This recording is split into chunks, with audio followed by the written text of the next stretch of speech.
Diba, may palaruang pambata din. Dati, yung wala pang corona, may mga kababayan tayo laging nag-aalmusal dito. Grupo-grupo. Ganon. Dito sila nag-aalmusal. Umaga, minsan tanghali. Dito na sila nagla-lunch. Ganon. So ngayon, hindi pa pwede. Kaya walang wala silang mga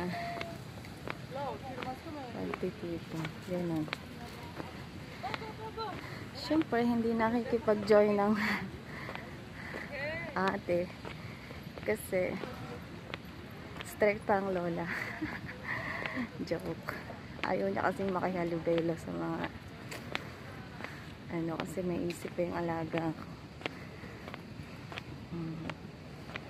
Ganun.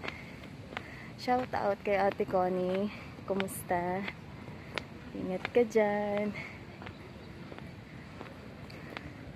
Sana makalabas na kayo, no? Para sama tayo ulit dito sa park gumala. Lonely tuloy kami. Lonely. Hindi kaya daddy, partner tayo. Partner ang lola natin.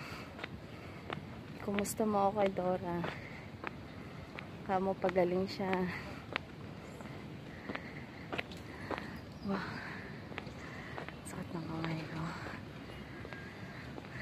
Isang kamay. Kay lola. Isang kamay. Nasa third. Ayun na. Daw, nag-jogging, nag-walking.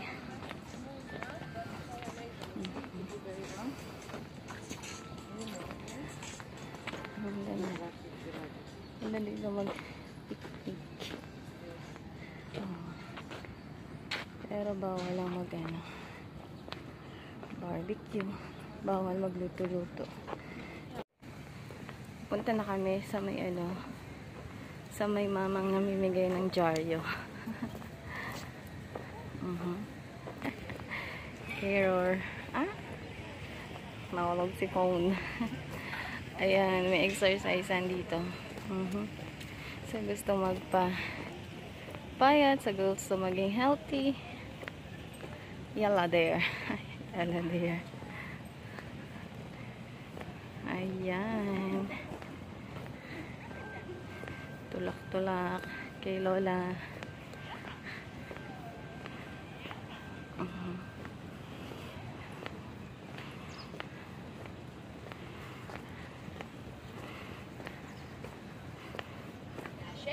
Ayan, sarado pa yung tindahan ng mga pet.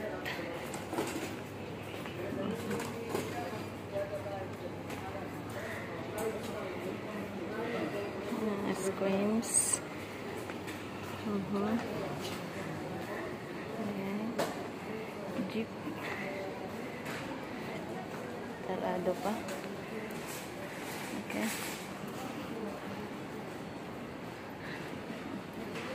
Ayan. Ito yung supermarket. Market sa loob. Bet kape. Odlogam. Apo. Kulay beef nim. Ayan. Nagko-coffee sila. Ay, ni Odlo ba? Kaya, Odlo ba? Uba mukdam. Amukar. Buwan nila lalat.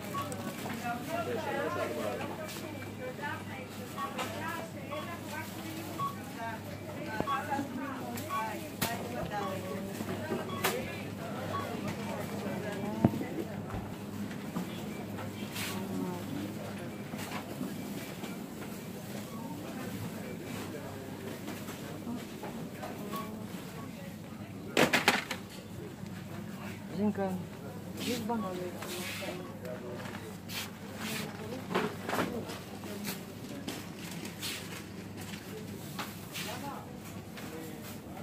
Sa banana. Ano check nyo. Ha?